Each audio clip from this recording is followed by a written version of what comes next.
شبزيوكا حترسكو حتى لي خوبشتا ابسودي لي خوبشرجي رصحتويت حبسنا حندكار خدايال خريسكو اي بلاركوا ورترحاكو يرتكزنا كانديداتشا الشار رموب ابريا ستوديجا ابريا конференция كورميبكара يخا يحطوب ابسنا حندكار خدرخي ا кандидат استمر тарбي ابسنا حندكار خداي خطيبو يرخي кандидат Тамас Кецбей а команда Аллахула Тенгиз Тарбей. Здравствуйте, дорогие телезрители! Свою работу продолжает пресс-центр Абхазского телевидения. Сегодня у нас в гостях кандидат в президенты Республики Абхазия Астамур Тарба, кандидат в вице-президенты Тамас Кецба, а также член команды Тенгиз Тарба. Мы начинаем свою работу в прямом эфире.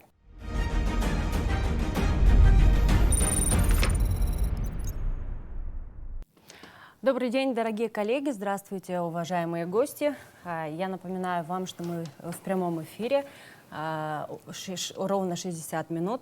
И первый вопрос, если вы позволите, дорогие коллеги, озвучу я. Астамур Борисович, пожалуйста, представьте нам члена вашей команды, которого наши телезрители знают по проекту «Горная Абхазия», но не все знали, что он в вашей команде. Какое направление возьмет на себя Тенгиз Русланович, чем непосредственно будет занят он в случае вашего избрания? Здравствуйте, прежде всего. Тенгиз у нас, естественно, займется тем, в чем он является мастером своего дела, профессионалом, отвечающим всем требованиям этого понятия. Он займется прежде всего развитием туризма в Абхазии, и в частности развитием горного туризма. Помимо этого, Тенгиз, долгое время проработавший в системе нашего внешнеполитического ведомства, займется вопросами продвижения, будем говорить, положительного имиджа Абхазии за пределами нашего государства. Это вот одни из главных направлений, которые он будет у нас как бы осуществлять. Но поскольку у нас товарищ способный во многих других областях, я думаю, что в качестве эксперта он будет выступать и во многих других направлениях. Прежде чем предоставить возможность моим коллегам, я хочу напомнить, что сегодняшний наш формат подразумевал присутствие более расширенного состава вашей команды. Почему вы не воспользовались этой возможностью, если не секрет, хотелось бы знать? Ну, честно говоря, мы смотрели предыдущие ваши эфиры, мне показалось, что здесь тесновато для большого количества. Желающих у нас было много. Мы выезжали, хватали ручки дверей, просили взять их с собой. Но мы решили вот приехать в таком составе. Спасибо большое. Дорогие коллеги, есть вопросы? Здравствуйте, Астамур Борисович, Сария Гварацхеля, Абхазское телевидение. Мой вопрос о законе языка, который был принят в 2015 году. Если вы станете президентом, что вы сделаете для того, чтобы этот закон работал? Спасибо. Прежде всего хочу сказать, что у нас сегодня несколько ведомств, которые занимаются вот этой вот серьезной проблемой. Я знаю, что недавно было создано управление при президенте, которое возглавляет Батал Хагуш. Мне кажется, что в этом вопросе нужно все-таки скоординировать направление на каком-то главном направлении. Мне видится, что большие возможности есть у людей, которые вот подключились к этой теме не только по профессиональным своим, по выполнению своих профессиональных обязанностей, а будем говорить по велению сердца прежде всего. И я конкретно назову, значит, мы имели неоднократно беседу вот с таким интересным товарищем, молодым писателем, поэтом Дмитрием Габели. Значит, человек, который сегодня возглавляет группу молодых ученых, которые занимаются вот проблематикой абхазского языка, но при этом они подходят нестандартно, не шаблонно. Они подходят к этому вопросу в результате изучения, анализа мирового опыта такой же самой проблемы в таких странах, как Шотландия, Ирландия, баски в Испании и так далее. И вот благодаря вот этому наработанному опыту они выработали свою методику. В чем она заключается, в чем ее привлекательность, мне кажется? В том, что изучение языка становится привлекательным для самих детей. А вот на первом этапе они занимаются как раз обучением детей, будем говорить, раннего возраста. И оно становится очень привлекательным для детей. То есть там с элементами игр, с использованием, естественно, мультипликации и других вот.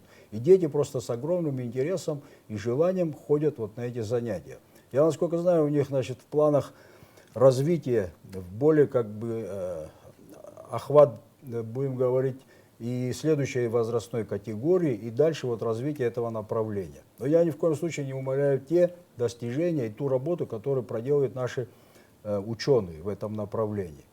Еще раз хочу сказать, видимо, главный вопрос в координации вот всех вот этих вот структур, действующих в этом направлении. А если говорить, если немного перефразировать вопрос моей коллеги, наверняка она имела в виду, вот вступил в силу закон о языке в 2015 году относительно тех же чиновников, госслужащих, которые в обязательном порядке должны знать свой родной государственный язык и так далее. Вот вы, ваша команда, готовы следовать и этому закону, и как видите вообще реализацию вот данной идеи? Я больше, да, уделил внимание изучению абхазского языка. Да. Но если с этой точки зрения, то, конечно, два государственных языка у нас, абхазский и русский, и, естественно, абхазский язык. Я позволю себе вас поправить. Государственный язык только абхазский, русский язык применяется в государственных учреждениях, но, насколько мне известно, он не является государственным языком. Фактически, ну, можно сказать, да, юридически вы правы. Значит, изучение абхазского языка чиновниками, теми, кто не владеет его в достаточной степени, конечно, тоже должен этот процесс иметь системный характер. И одними только вот, будем говорить, там, значит, усовершенствованием терминологии на отдельных там специфических направлениях это не ограничится, не должно ограничиваться, конечно же. Но, видимо, более интенсивно надо применять это и в повседневной работе. То есть совещания проводить на абхазском языке. У нас ведь есть такой элемент, когда человек, недостаточно владея языком, у него скапливается некоторый комплекс. Тем более на уровне тех, кто говорят лучше него, да, он чувствует себя как-то неуверенно. Надо дать возможность этим людям, во-первых, надо им понимать, что говорить нужно в любом случае, да, не стесняясь. И вот тогда происходит вот это вот, будем говорить, такая эволюция, развитие его знания этого языка. Благодарю за ответ. Коллеги, есть вопросы? Да, пожалуйста. Амелия Бисмарк, Абхазское телевидение. Скажите, раскройте, пожалуйста, основные направления вашей программы. И если говорить об экономике, какие конкретные шаги вы готовы предпринять и какой вы видите Абхазию через еще 5 лет? Спасибо. Основные направления наших программных тезисов, как раз один из главных, это, естественно, экономика. Кроме того, у нас затронута область внешней политики, область внутренней политики, то есть обеспечение общественного порядка, внутренней безопасности, вопросы, связанные с образованием, вопросы, связанные с медициной, вопросы, связанные с экологией, естественно. Ну, во-первых, прямо скажу, эти программные тезисы, они не охватывают весь комплекс проблем, стоящих перед государством. Но прежде всего это связано с тем, что мы включились в эту предвыборную кампанию, будем говорить, за достаточно короткий срок до ее начала. Поэтому у нас не было времени для того, чтобы создавать какой-то серьезный, объемный документ. Хотя для этого сегодня, будем говорить, сегодняшние возможности с привлечением там, специалистов и экспертов извне, можно было сделать, наверное, какой-то вот такой красивый, хороший документ. Мы ушли от этого. Мы делали, мы верстали планы, если говорить более конкретно и более точно сформулировать то, что мы делали. Планы тех конкретных шагов, мероприятий, которые действительно реально можно осуществить. Реально осуществить с учетом нашего ресурса, наших возможностей. И мы считаем, что мы можем ответить за каждую строчку в этих планах. Спасибо, коллеги. Вы хотели Наверное, продолжить? до конца не закончил. Да, то, что касается экономики, вы с нее начали. Ну, прежде всего, в экономике, конечно, надо будет оптимизировать нашу расходную часть бюджета. Во-вторых, нужно будет оптимизировать сами органы управления наши. В-третьих, нужно будет очень большую работу провести, связанную с привлечением инвестора извне. Здесь, конечно, большой комплекс проблем, он больше, наверное, не экономического характера, они больше, эти проблемы, а именно вот с обеспечением безопасности и так далее. Я вот немного отвлекусь, у нас была буквально вчера встреча с представителями наших репатриантов, среди которых были люди, которые пришли сюда с очень серьезными и перспективными проектами. Проектами, которые привлекли бы сюда очень большие деньги. Проекты, которые создали бы здесь рабочие места. С чем они столкнулись, все мы прекрасно понимаем. С проблемами нашей правоохранительной системы, которая привела к вопросам их безопасности, причем безопасности их личной и так далее. Вот несколько человек из них встали и называли конкретные факты. И эти люди развернулись и уехали. Но они завтра готовы вернуться сюда. У них отношение к Абхазии только лишь как к родине, они готовы сюда вернуться и вести. Но им нужны гарантии безопасности. Поэтому вот здесь вот, будем говорить так, пересечение экономическое и, значит, темы, связанные с безопасностью. Ну, кроме того, это, конечно, вывод из тени большей части нашей экономики. Это и налоговые изменения, не хочу сказать реформы, но очень серьезные изменения в налоговой политике. Это вот то, что касается экономики. И потом вы, по-моему, спросили о перспективах 5 лет. Да?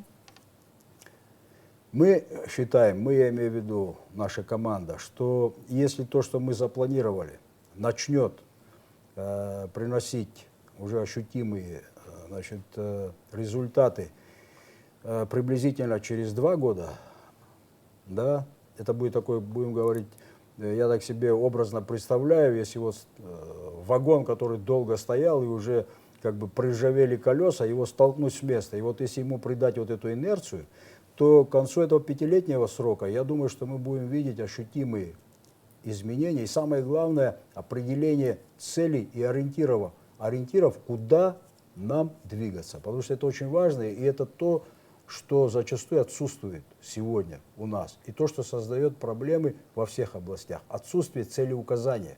Куда мы вообще идем и что мы собираемся делать. Вот это четкое понимание у нас есть. Раз уж мы заговорили об экономическом развитии, нужно отметить, что социально-экономические сферы взаимосвязаны. От того, сколько мы зарабатываем, зависит не только наше благосостояние, но и социальное обеспечение всех граждан республики. В каком направлении мы идем сейчас, здесь и сейчас, и как вы оцениваете темпы, какие прогнозы на ваш взгляд? Тамаз Иванович, может быть, вы ответите на этот вопрос? Вопрос, честно говоря, для меня, учитывая, что я достаточно внимательно слежу за общественно-политическими событиями в нашей стране, вопрос, на который определенно очень сложно ответить, потому что вот то, о чем говорил Астамур Борисович, о каких-то перспективных планах, даже краткосрочных, нашему обществу ничего не известно. Ни в экономическом, ни в социальном каком-то плане. Вот. Единственное, что мы с вами каждый день ощущаем, это то тяжелое положение, то непосильное бремя всех тягот и невзгод, которые лежит на плечах наших граждан повседневно, как я уже сказал. Если говорить о том, что сегодня происходит, другое дело, что решение социальных вопросов, я имею в виду и пенсионного обеспечения, и реформы, и улучшение ситуации в медицинском обслуживании. Все это сферы, которые напрямую зависят от состояния наших возможностей экономических, то есть от бюджета. Вот. Конечно, есть медицина и есть возможность привлечения и в медицину инвестиций, там, развивать частную медицинскую практику и так далее. Но мы сейчас говорим о более приземленных вещах. Да? Вот то, что вызывает неудовлетворение наших граждан, это наши медицинские учреждения, это качество медицинской помощи. Вот. На самом деле любой человек оценивает это критично. И, конечно, это все будет зависеть от тех возможностей, которые будут созданы в ближайшие 5 лет. Вот. И опять же, еще раз повторюсь, это все зависит от экономических планов, насколько они успешно будут реализованы. Вот. Ну, вот по этому принципу можно будет уже, как говорится, по одежке растягивая ножки. Спасибо за ответ. Да, пожалуйста. Астамур Борисович, значит, я Русудан Барганджия, газета «Республика Абхазия». Ну, как говорят в народе, бывших сотрудников госбезопасности не бывает. Поэтому у меня вот такой вопрос. Как вы будете решать вопрос контрабанды, которая идет из Грузии? Может быть, надо предпринять какие-то другие меры, как-то наладить какие-то экономические отношения? Ведь есть исторический факт, Советский Союз, СССР никто не признавал, но тем не менее они начали потихоньку торговать со всеми странами. Мой вопрос. Спасибо. Мы знаем, насколько интенсивно сегодня движение контрабандной продукции из Грузии через границу Ингур. И мы знаем, как это влияет на наш внутренний рынок и прежде всего на состояние нашего сельского хозяйства. Как это негативно влияет на нашего сельхозпроизводителя. Мы не раз об этом говорили. Вот, в области сельского хозяйства одна из главных мер – это как раз обеспечить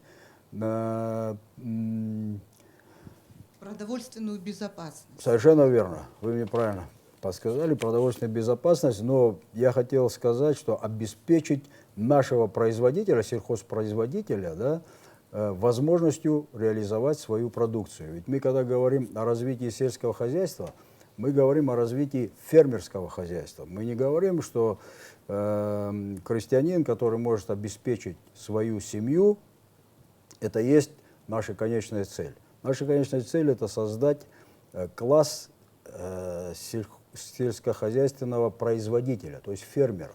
Да? И я вот не раз приводил, и с удовольствием еще раз могу сказать, что вот побывал в Адзюбжевском хозяйстве, фермерском, мы и в других бывали, но вот здесь вот меня, значит, честно говоря, такой оптимизм вселила группа энтузиастов, ну энтузиастами не надо, они уже 10 лет этим занимаются, да, которые раскорчевали огромную площадь, которые выращивают сегодня прекрасную продукцию, начиная от арбузов, клубники и других.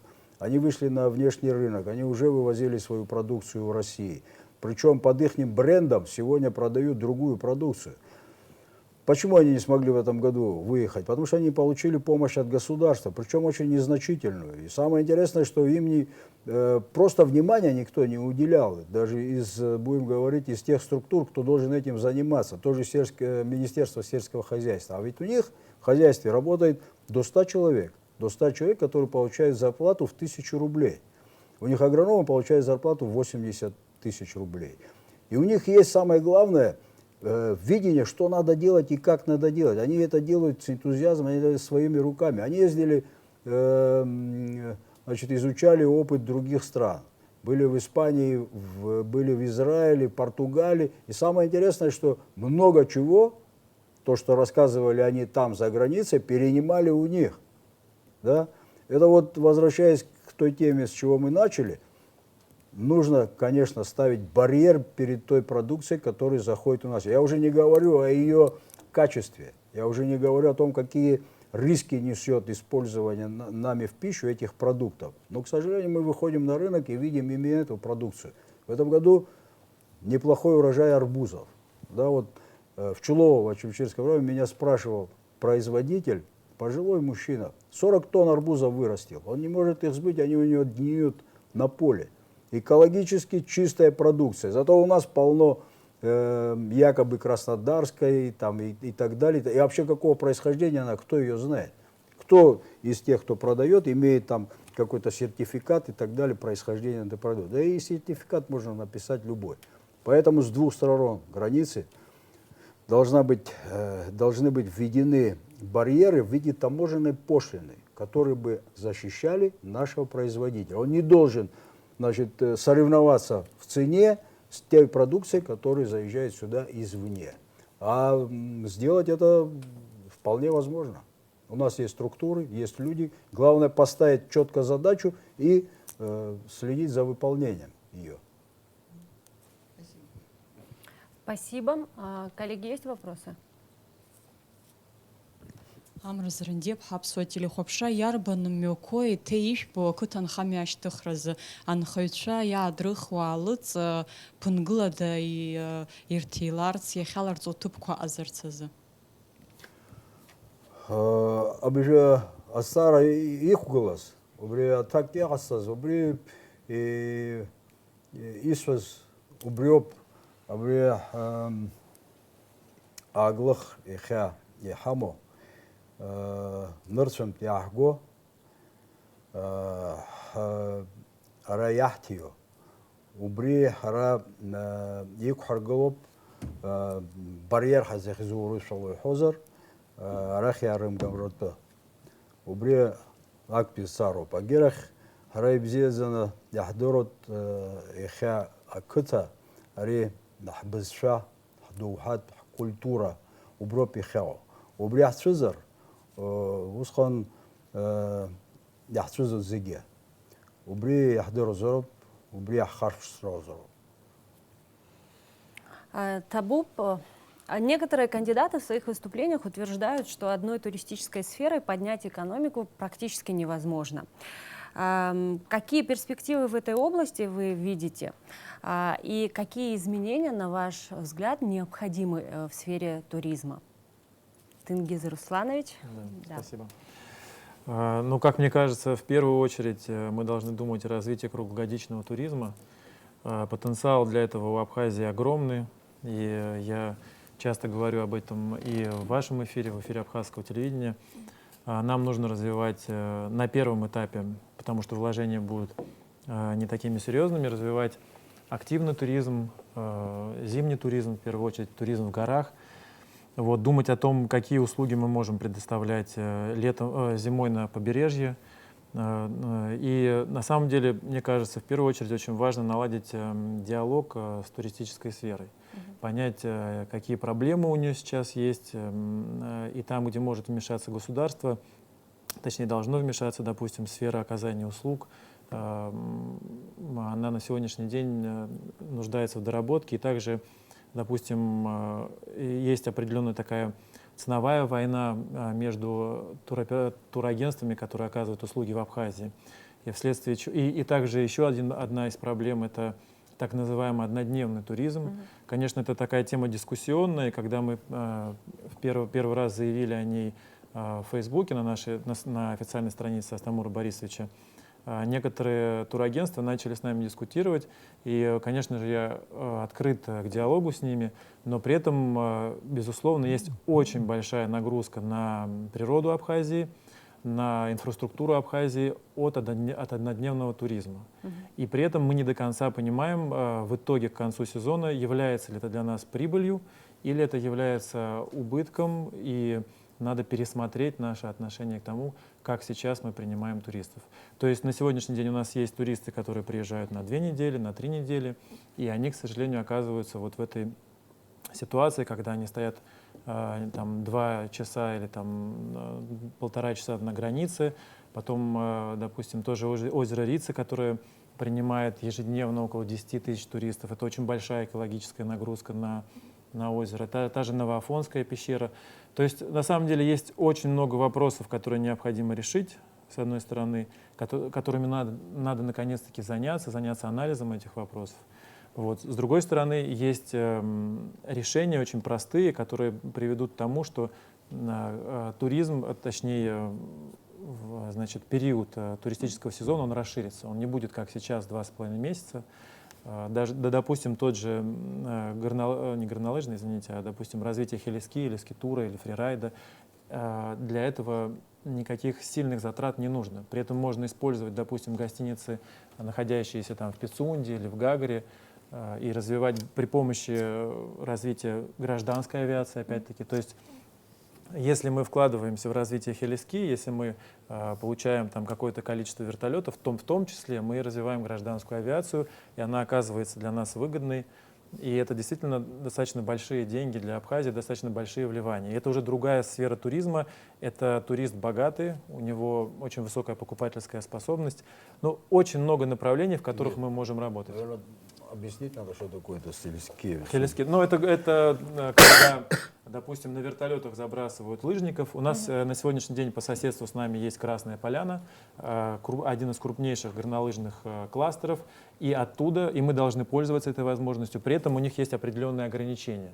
Они связаны с тем, что рядом находится аэропорт, и очень часто, допустим, закрывается возможность летать там, вертолетом в районе Красной Поляны. При этом наш Гагарский хребет, наш Бзыбский хребет являются уникальными для развития хелиски, фрирайда там, и скитура. А то, что касается горнолыжного курорта, реально ли развивать эту отрасль? Вы знаете, у меня как бы по этому вопросу принципиальная позиция. Я считаю, что в Абхазии, в горах Абхазии нужно развивать экологически безвредные туристические базы, не создавая крупные горные кластеры. Во-первых, наш горный рельеф не позволяет нам делать какие-то изменения такие крупные, как, допустим, на Красной Поляне. Нужно понимать, что на Красную Поляну были потрачены миллиарды долларов, и еще на протяжении нескольких лет Российская Федерация будет тратить эти колоссальные средства для поддержания этого горного кластера. У Абхазии таких ресурсов нет, да и, наверное, нам это и не нужно. То есть,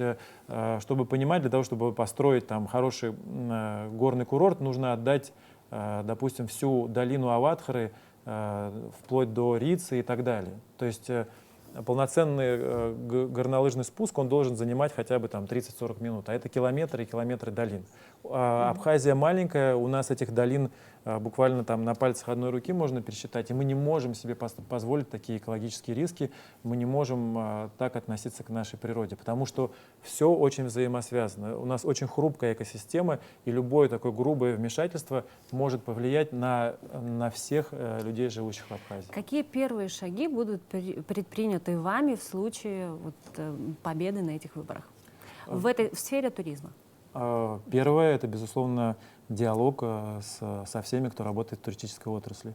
И уже выработка общих каких-то задач и вместе с теми людьми, которые уже работают в туризме, реализация этих задач. Потому что так или иначе, конечно, для того, чтобы принимать такие решения, нужно сначала проанализировать рынок и понимать, какие будут у нас риски и как прийти к этим задачам с минимальными потерями. Допустим, то, что касается однодневного туризма, как регулировать его и как это сделать с минимальным вредом для туристической отрасли в том числе. Спасибо большое. Коллеги, есть вопросы? Да, пожалуйста. Тенгиз Русланович, мы говорим о том, что среди туристических фирм Абхазии существует определенная конкуренция. Я хочу сказать более конкретно. Знания многих экскурсоводов оставляют желать лучшего. Тем не менее, они рассказывают о нашей стране гостям. Как вы считаете, это важно и как решить эту проблему?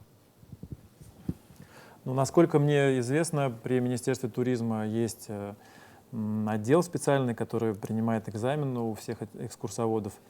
Ну, наверное, нужен более жесткий контроль со стороны государственных структур и совместная работа с туристическими агентствами. Честно говоря, никакого другого выхода я не вижу, потому что, да, проблема это есть, причем проблемы есть не только связанные с нашими гидами, которые там много лет работают, но и с теми, кто приезжает сюда и рассказывает уже, конечно, совершенно какие-то нереальные вещи. Я думаю, контроль. Во-первых, использование современных технологий. Те вот самые яркие, так скажем, примеры, когда люди рассказывают, вот эти вот так называемые гиды рассказывают об Абхазии, они очень часто попадают в интернет-пространство. И поэтому получается такая широкая огласка. Я думаю, что вот в том числе и анализ информационного поля, анализ того, как рассказывают об Абхазии, что они говорят, какие карты используются. Сегодня в Сочи или в Адлере можно купить большое количество справочников и карт, связанных с Абхазией. При этом мы сами в этом процессе не участвуем. И, безусловно, просто нужно начать работать во всех этих направлениях. Нужно начать работать и по созданию своего собственного информационного продукта. Конечно, нужно для этого привлекать определенные ресурсы, и финансовые в том числе.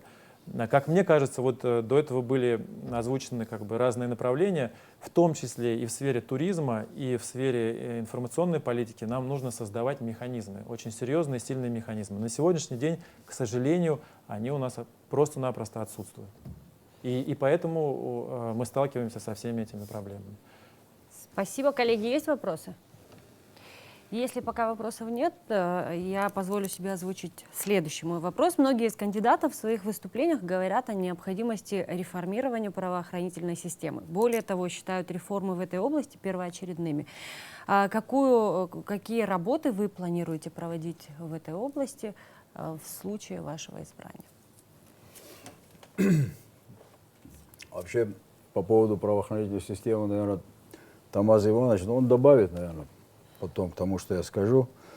Ряд факторов. Ну, реформы, вы знаете, мы уже устали, честно говоря, от этого слова реформы. Каждый всегда обещает реформы. И мне кажется, не всегда мы понимаем вообще значение этого слова реформы. Да? У нас сегодня существуют механизмы, у нас сегодня законы, действующие в Абхазии, позволяют привести в нормальное русло деятельность, в том числе правоохранительной системы. Много факторов, которые влияют. Я не буду говорить сейчас о материальной технической базе, о финансовом обеспечении и так далее, и так далее. Мы считаем, если говорить узко, там, профессионально направленно, какие у нас проблемы и пробелы сегодня существуют. У нас напрочь сказать, наверное, тяжело, но очень слабый характер имеет институт участковых инспекторов. В оперативной работе это основа, это то, с чего начинается оперативная работа. Участковый инспектор – это, будем говорить, хозяин положения на своем участке. Это человек, обладающий полной информацией, человек, который должен обладать полной информацией о гражданах, проживающих там, значит, в его районе, будем говорить, тех моментах, которые позволят ему не просто реагировать на уже совершенное какое-то преступление, но предупреждать. Это очень важно. Вообще на институте участковых инспекторов строится в основном оперативная работа. Есть еще один такой момент. У нас патрульно-постовая служба. Она сегодня имеет такой эпизодический характер, она тоже сегодня, можно сказать, не работает. Хотя это очень эффективное такое, значит, направление в работе правоохранительных структур. Я недавно беседовал с одним из наших бывших министров внутренних дел, который как раз вот при нем как бы очень эффективно и интенсивно работала эта служба, да, патрульно-постовая служба. И он рассказывал, что он поднимался на гору, значит, на Сухумскую гору, и сверху в ночное время наблюдал, как вот эти проблесковые маячки по всему городу, значит, в разных районах их видно. И вот он как бы чувствовал такое вот чувство, испытывал чувство удовлетворения от того, что он это наблюдал. Ну, это как бы эмоции, а на деле это действительно очень такой ощутимый и серьезный момент. Ну, еще самое главное, мы всегда говорим об моральном облике самого сотрудника правоохранительной системы, о том, что он должен чувствовать, что он является представителем государства. Человек, который одевает форму с государственной символикой, да, он должен и чувствовать себя представителем государства в данное время, в данном месте. Но, помимо этого, он должен чувствовать и силу государства за своими плечами. Он должен знать, что в любой момент государство горой становится за конкретным сотрудником, за, значит, за его безопасностью, за его, его социальным обеспечением и так далее, и так далее. Вот это вот такие вот, будем говорить, может быть, оторвано из разных направлений. Одни касательно оперативной службы, другие касательно, значит, самого облика сотрудника. Но, помимо всего прочего, у нас очень, несмотря на то, что мы говорим, вот у нас с кадрами проблемы и так далее, у нас все-таки масса людей сегодня, которые могут принести еще ощутимую пользу государству, людей с огромным богатым опытом за плечами, с высоким уровнем профессионализма, остались не у дел. Значит, связано это опять же с экономическими проблемами. Люди, которые достигли возраста и стали получать российскую пенсию, им предложили выбрать либо получать пенсию, либо зарплату. И вот, к сожалению, это привело к тому, что очень большая, значит, часть сотрудников, которые являются, можно сказать, вот таким вот мощным таким кадровым потенциалом, они остались сегодня вне работы. Спасибо. Позволю себе процитировать вас, Астамур Борисович. Вы сказали, что законы позволяют привести в порядок существующие механизмы. Тамаз Иванович, у меня к вам вопрос. Что тогда нам мешает все эти годы и как изменить существующую ситуацию? Какие пути решения этой проблемы вы видите? Ну, если продолжить вот то, о чем говорил Астамур Борисович, в принципе, вот он назвал несколько точечных таких действий, я их могу продолжить в том смысле, что необходимо укреплять различные подразделения в МВД в зависимости от стоящих вызовов, которые сегодня. Да, сегодня вот на передний план вышла проблема, буквально тотальная проблема для нашего общества, проблема наркомании. Да? Значит, вот эти подразделения, которые должны заниматься выявлением механизма вот этих вот всех путей распространения, завоза, появления здесь распространителей и так далее. У населения все-таки есть ощущение, что милиция работает в основном по верхам. Редко удается, к сожалению, вот, что называется, разоблачить, изобличить серьезных каких-то распространителей, серьезные какие-то пути доставки в республику вот этого вот пагубного зелья. И в этом смысле, конечно, надо укреплять вот эти подразделения. Необходимо укрепить, вот Астамур Борисович сказал, что, допустим, службу участковых инспекторов, оперативно-розыскную службу, да, то, что мы называем уголовный розыск, да, процент раскрываемости очень невысокий. Да. Особенно людей беспокоит, когда резонансные, как принято говорить, или тяжкие преступления остаются нераскрытыми, дерзкие преступления, которые будоражат наше общество и оставляют у людей ощущение незащищенности, о том, что мы все можем подвергнуться вот такому вот преступному посягательству. Кроме этого, помимо МВД, вот такими точечными мерами, такими же вопросами надо озадачиться и при рассмотрении, анализе деятельности и органов прокуратуры в том числе, и внимательно посмотреть, какие результаты имеем мы с теми действиями, которые произведены в судейском направлении судейской реформы, судебной реформы. Да? Есть какие-то шаги, которые были сделаны, но вместе с тем мы не можем сказать о том, что общество довольно тем уровнем, который ждут сегодня от судебной системы. Да, зачастую встречаются, к сожалению, нередко судебные решения, которые тоже вызывают очень много отрицательного такого резонанса в обществе. И там необходимо дополнительно какие-то предпринимать меры, в том числе в органах судейского сообщества, да, там есть различные какие-то органы, которые рассматривают вопросы, связанные с оценкой действий судьи. Да? Если судья совершил поступок или проступок, порочащий действие и высокое звание судьи, к сожалению, зачастую мы знаем, что и квалификационная коллегия, которая призвана, значит, призывать к ответственности и того или иного судью, не проявляет должной принципиальности, да, так сказать, спускает на тормоза. Все эти моменты есть, и здесь, конечно, нужна воля, проявление решительной воли с тем, чтобы люди знали о том, что суд является все-таки органом, где они могут найти защиту своих прав и законных интересов. Да.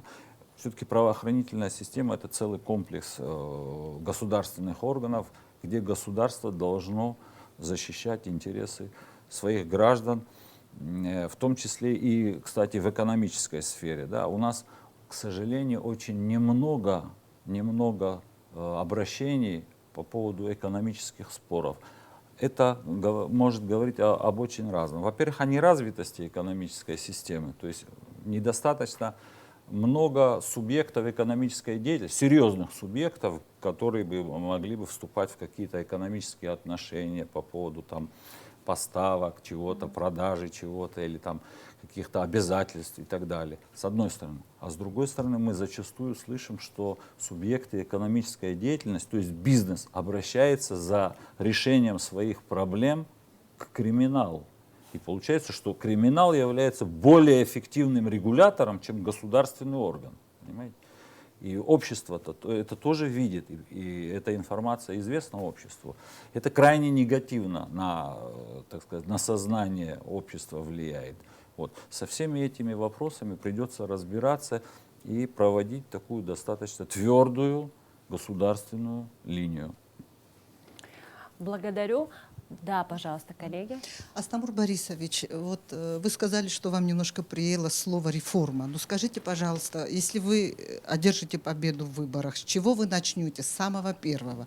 Я поняла, что вы будете развивать туризм, курорты, но как вы относитесь еще и к вопросу добычи нефти в республике?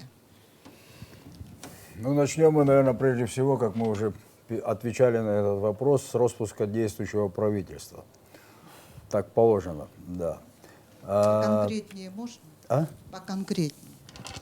Нет, но президенту дается определенный, вновь избранному, да, срок на формирование правительства. В соответствии с этим правительство уходит в отставку.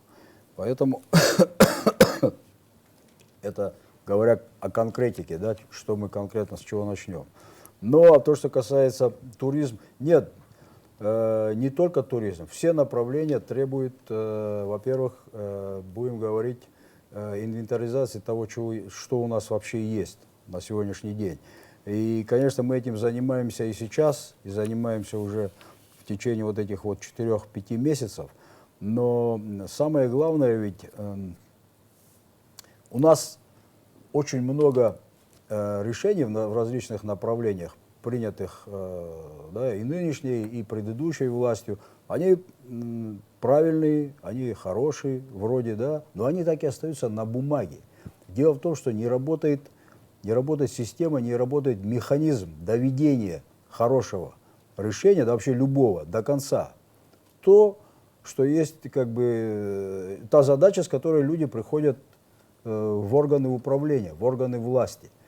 Поэтому здесь мы считаем, что назрела такая необходимость создания такой структуры. Это не будет новая структура, мы не хотим сейчас создавать, будем говорить, новую структуру, которая связана, естественно, с новыми затратами и так далее. Мы думаем, что одна из ныне действующих структур, на базе нее будет создана, как мы ее сейчас условно называем, комиссия по государственному развитию и реформированию. В чем ее задача будет заключаться?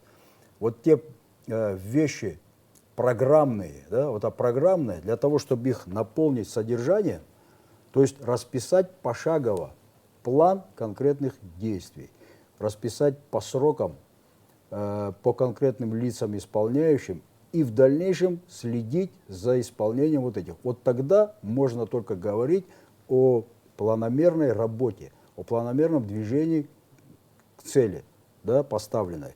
Мы знаем, что у нас Центр стратегических исследований как бы сверстал достаточно серьезный труд. Кстати, мы руководствовались именно данными этого, значит, ихнего продукта, поскольку это единственный официальный документ, в котором есть анализ текущей ситуации, и самое главное, есть программные моменты.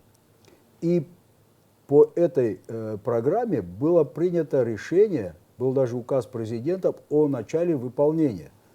Сделано было ничего. Да? То есть опять все осталось где-то у какого-то чиновника в столе или под сукном, неважно. В худшем случае в мусорном ящике. Поэтому очень важно запустить систему контроля за исполнением принятых решений. И вот комиссия, о которой я говорил, туда должны войти люди, эксперты, разбирающиеся как бы каждый в своем направлении. У нас есть очень серьезный потенциал научный. Кстати, ведь в работе над этой программой было задействовано около 40 человек, ученых, экспертов, специалистов, профессионалов в различных областях. Вот их коллективный труд надо направить в правильное русло. И тогда мы можем говорить о планомерной ежедневной работе. То, что касается темы нефти, наше отношение к этой теме вы знаете.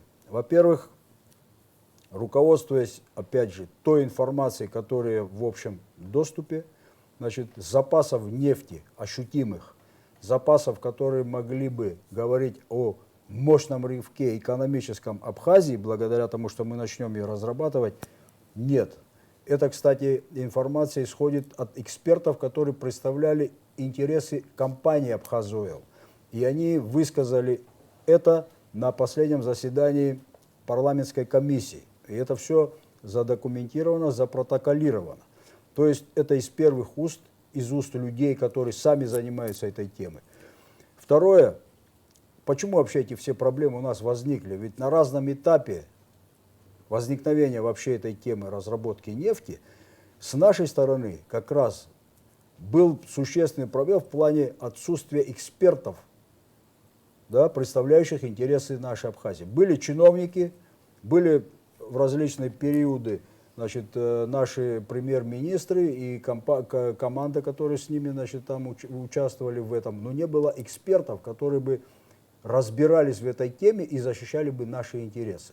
Поэтому мы принимали то, что нам ложили на стол, поэтому мы соглашались с тем, что есть, но несмотря на действия людей, которые с самого начала этому противостояли, вот, кстати, Тенгиз один из тех, кто активно занимался этим, причем занимались не просто на уровне там эмоций и криков, они занимались основательно, они изучали эту проблему и изучили ее досконально, и мы можем с уверенностью сказать, что если есть здесь интересы, да, но только не государственные, узкокорпоративные чьи-то интересы, они присутствуют. Поэтому наша задача закрыть эту тему.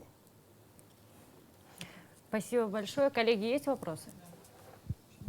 Да, пожалуйста.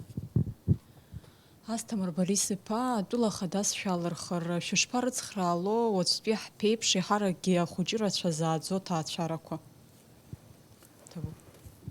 Илкап, тема, связанная с молодыми семьями. Прежде всего, конечно, это касается материальным обеспечением, но и в большей степени обеспечением жильем.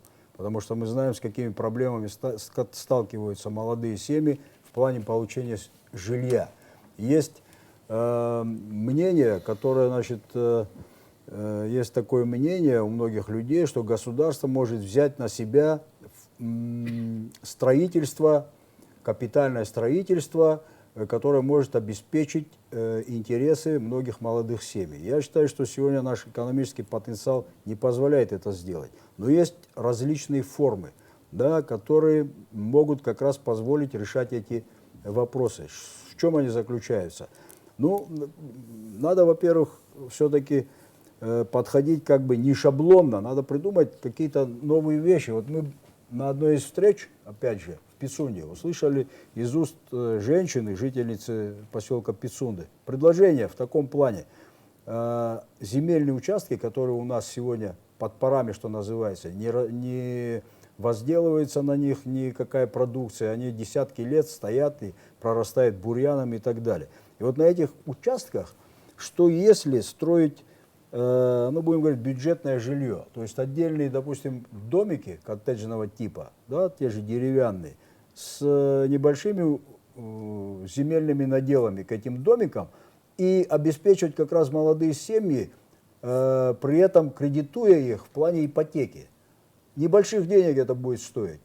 Можно дать конкретный срок, значит, возврата этих денег кредитных, ну, конечно, такие, будем говорить, щадящие сроки, и решить в какой-то части два фактических вопроса. Во-первых, это обеспечение жильем, во-вторых, значит, оплаты за это жилье. Ну и опять же, это в какой-то части оздоровление нашей финансовой системы, то есть процесс кредитования, он с этим как бы связан. Еще раз что хочу сказать. Надо уходить от шаблонов, надо находить новые методы. И, кстати, вы знаете, многие решения, они ведь созревают именно у тех людей, которые сталкиваются с этой проблемой. Надо только уметь их слушать. Надо уметь понимать их проблемы. Вот я вам могу такой маленький секрет раскрыть. Когда мы занимались и занимаемся проблематикой наркомании, да, ну, у нас есть мнения правоохранительные и так далее, и так далее. Мы большую часть времени уделяли беседами именно с теми, кто этой пагубной привычке подвержен. Людьми, которые давно борются с этим. Многим как бы удается, многим нет. Проще говоря, с самими наркоманами.